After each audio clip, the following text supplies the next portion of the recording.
The Smiling Man. Ever seen something so terrifying that it made you quit doing something you loved? Forever?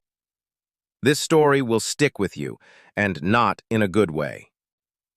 I used to go on long night walks through the city, peaceful, quiet, until one Wednesday night around 2 a.m., everything changed.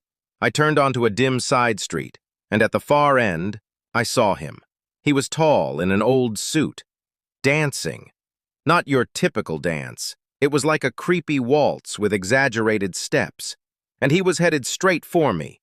At first I thought, drunk guy, just give him space, so I stepped aside.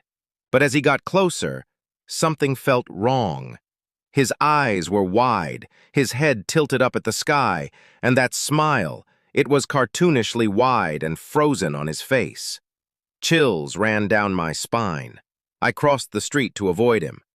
When I looked back, he had stopped dancing, just stood there, one foot in the street, still smiling, still looking up. I picked up the pace. Half a block later, I looked back again. He was gone. I scanned around, and there he was, crouched across the street, still, watching me. He'd moved too fast to be normal, and then he started again, taking those same exaggerated tiptoed steps toward me, but this time faster. I froze, couldn't move, couldn't speak. When I finally tried to yell, only a weak "what the fuck" came out.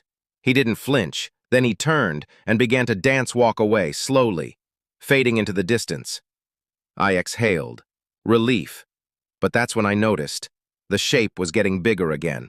He was running. I bolted, didn't stop until I was back on a main road, heart racing, lungs burning. He never caught me. I never saw him again, but I also never walked at night again. Not after that smile.